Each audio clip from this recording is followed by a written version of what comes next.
स्वागत है आप सबका एक बार फिर हमारे यूट्यूब चैनल में। बात करेंगे इस वीडियो में शिक्षा विभाग से जुड़े अपडेट्स की जानकारी की। चैनल पर पहली बार है तो लाइक कीजिए, सब्सक्राइब कीजिए, आगे भी अपडेट्स मिलते रहेंगे। तो सबसे पहले बात करेंगे सरकारी कार्मिकों के जीपीएफ के ऑनलाइन लेज़र में खुद ही सही कर सकेंगे गलत एंट्री।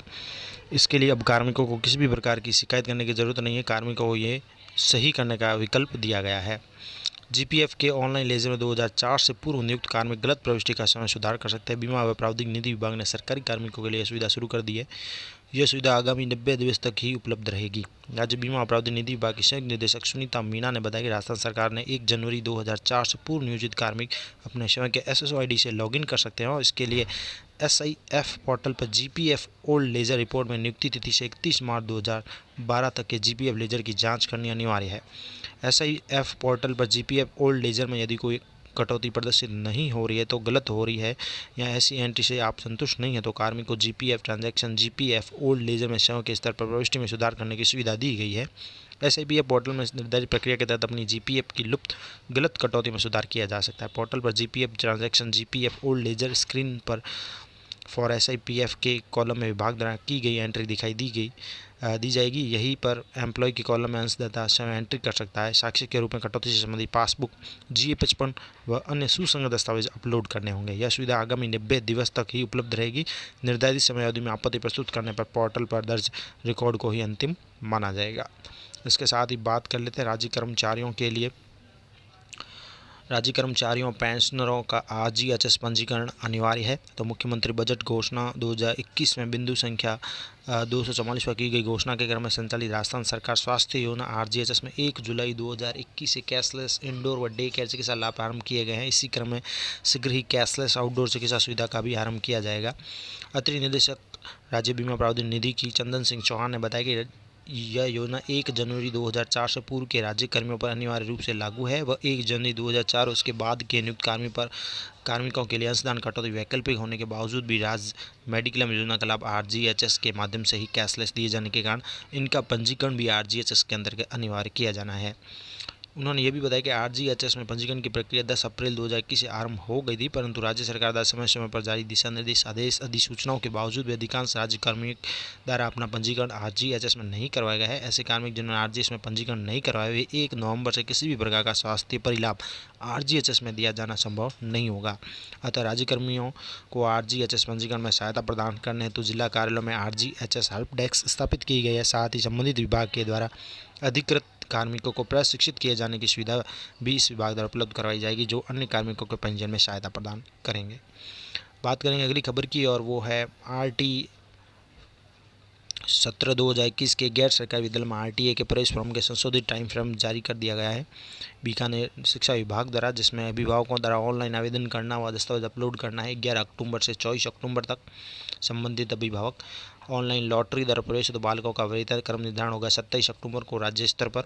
अभिभावकों द्वारा ऑनलाइन रिपोर्टिंग करना है 28 अक्टूबर से 3 नवंबर तक और आवेदन पत्र की जांच की जाएगी 28 अक्टूबर से 9 नवंबर तक। गैर सरकारी विद्यालय में आवेदन में करेक्शन की स्थिति में छात्र द्वारा संशोधन करना है तो 10 नवंबर से 14 नवंबर तक कर सकते हैं। अभिभावक द्वारा करेक्शन की स्थिति में विद्यालय द्वारा जांच करना है 15 नवंबर से 18 नवंबर तक। गैर सरकारी विद्यालय द्वारा छात्र का ऑनलाइन चयन करना, छात्र द्वारा अपने आवेदक क्रमांक से लॉगिन कर सहमति यस देना 19 नवंबर से 28 नवंबर तक।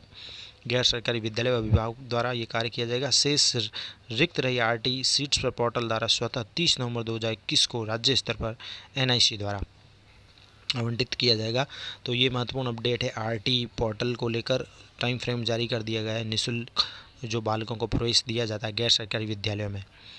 अब बात कर लेते थर्ड ग्रेड तबादलों को लेकर अपडेट्स की। तो तबादलों की प्रतीक्षा से आहत है शिक्षक, कब मिलेगी इन्हें राहत? थर्ड ग्रेड शिक्षकों में व्यथा सुन लो साहब। तबादलों की प्रतीक्षा से आहत है थर्ड ग्रेड शिक्षक और थर्ड ग्रेड शिक्षकों की व्यथा सुनने को लेकर अभी तक कोई अपडेट नहीं है। लंबे समय से प्रतीक्षारत त्रिश्रेणी शिक्षकों के लिए स्थानांतरण प्रक्रिया प्रारंभ करवाने की मांग को लेकर राजस्थान शिक्षक संघ राष्ट्रीय ने राजस्थान सरकार और शिक्षा मंत्री को ज्ञापन भेजा। राजस्थान शिक्षक संघ राष्ट्र के प्रदेश महामंत्री ने बताया कि राज्य के समस्त शिक्षक वर्ग में से सर्वाधिक शिक्षक तृतीय श्रेणी वेतन श्रृंखला के हैं, किंतु लंबे समय के अंतराल के बाद भी इनके स्थानांतरण की प्रक्रिया अभी तक आरंभ नहीं की गई है। इससे इन शिक्षकों में भारी रोष व्याप्त है। इसके साथ ही उन्होंने ये भी कहा कि थर्ड ग्रेड शिक्षकों के स्थानांतरण के लिए आवेदन आमंत्रित किए गए, किंतु आवेदनों के आधार पर स्थानांतरण नहीं किए गए। वहीं 6D व नियम 3B से अधिशेष शिक्षकों का समायोजन कर दिया गया। इससे आवेदित शिक्षकों के स्थानांतरण प्रक्रिया स्वतः ही पेंडिंग हो गई। इसके साथ शिक्षकों ने अपने ज़िले में और ऑनलाइन जाने के लिए आवेदन तो किए हैं, लेकिन इसके बाद भी खाली रिक्त पद वाले विद्यालय में स्थानांतरण के लिए आवेदन किया था। उन पदों में 6D3 हो गई है, समायोजन कर दिया गया है। ऐसे में स्थानांतरण के लिए पुनः आवेदन करने की स्थिति उत्पन्न हो गई है। लेकिन थर्ड ग्रेड शिक्षकों का दुर्भाग्य यह है कि लंबे समय के बाद भी स्थानांतरण की प्रक्रिया आरंभ नहीं हो पाई है। इसके साथ ही बता दें कि तृतीय श्रेणी के अलावा द्वितीय श्रेणी वर्षीय अध्यापक, व्याख्याता, प्रधानाचार्यों के स्थानांतरण समय में 2 बार हो चुके हैं, जबकि तृतीय श्रेणी शिक्षकों के स्थानांतरण 1 बार भी अवसर नहीं दिया गया। लंबे समय के अंतराल के बाद भी स्थानांतरण से वंचित होने से हजारों शिक्षक दूर दराज के क्षेत्रों में अपने परिवार से दूर अपनी सेवाएं दे रहे हैं। वहीं कई शिक्षकों की पारिवारिक परिस्थिति काफ़ी प्रतिकूल भी है। इसके कारण वे अपनी पारिवारिक जिम्मेदारियां भी नहीं उठा पा रहे। प्रदेश महिला मंत्री डॉक्टर अरुणा शर्मा ने भी बताया कि संगठन ने ज्ञापन में आग्रह किया है कि तृतीय श्रेणी वेतन श्रृंखला के शिक्षकों के लिए जल्द से जल्द स्थानांतरण प्रक्रिया प्रारंभ करवाकर शिक्षकों को राहत प्रदान की जाए। इसके साथ ही तृतीय श्रेणी शिक्षकों के तबादलों के लिए अपडेट है कि तृतीय श्रेणी शिक्षकों के तबादलों के लिए एकीकृत महासंघ 13 से करेगा सत्याग्रह। राजस्थान एकीकृत शिक्षक महासंघ प्रदेश स्तरीय बैठक में तृतीय श्रेणी शिक्षकों के तबादलों के लिए 13 अक्टूबर से सत्याग्रह करने का फैसला लिया गया है, जिसमें महासंघ के प्रदेश अध्यक्ष हरपाल दद्दलवार ने बताया कि जब से सरकार का गठन हुआ है तृतीय श्रेणी अध्यापकों का एक बार भी तबादला नहीं किया गया है, जबकि बाकी सभी श्रेणियों के तबादले हो रहे हैं। तृतीय श्रेणी से अध्यापकों की कभी पॉलिसी के नाम पर तो कभी गाइडलाइन के नाम पर केवल आश्वासन दिया जा रहा है, जिससे प्रदेश के दशकों से तबादलों की राह देख रहे हजारों शिक्षकों उनके परिवार में भारी आक्रोश है। प्रदेश मीडिया प्रभारी सुनील मेहरा ने भी बताया कि 1 अगस्त को तृतीय श्रेणी शिक्षकों के तबादले करवाने के लिए महासंघ ने शहीद स्मारक जयपुर में महापड़ाव भी डाला। तब मुख्यमंत्री के SOD स्तर के अधिकारियों ने तृतीय श्रेणी अध्यापकों के शीघ्र तबादले करने के आश्वासन दिया था, लेकिन उसके बाद इन शिक्षकों से आवेदन ले लिए गए, लेकिन तबादले नहीं किए गए। तब से राज्य के 85,000 शिक्षक आवेदन के बाद भी तबादले को तरस रहे हैं और सरकार ने 30 सितंबर से प्रतिबंध लगा दिया है। 30 सितंबर अंतिम थी, अब भी तबादले नहीं किए गए हैं।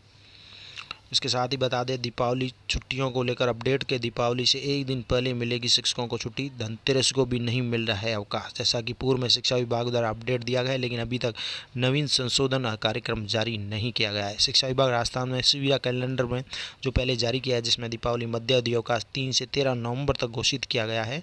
4 नवंबर को दीपावली का त्यौहार है, इसके लिए अवकाश दीपावली से एक दिन पहले ही घोषित किया जा रहा है, जबकि 2 नवंबर को धनतेरस जैसा मुख्य त्यौहार भी है।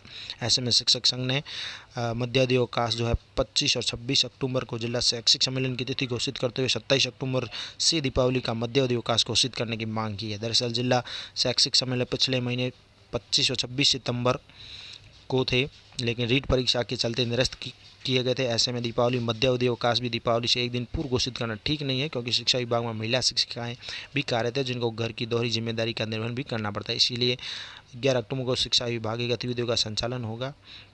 इनमें शिक्षकों की उपस्थिति को आवश्यक मानते हुए शिक्षा निदेशक माध्यमिक शिक्षा निदेशक ने जारी आदेश भी किया है, जिसमें 12 नवंबर को नेशनल अचीवमेंट सर्वे 2021 के लिए कक्षा 3, 5, 8, 10वीं के लिए परीक्षा का आयोजन भी विभाग द्वारा निर्धारित किया गया है। इसीलिए संगठन की मांग है कि मध्य अवधि अवकाश 25 और 26 अक्टूबर को जिला शैक्षिक सम्मेलन की तिथि घोषित करते हुए 27 अक्टूबर से दीपावली के अवकाश घोषित किया जाए।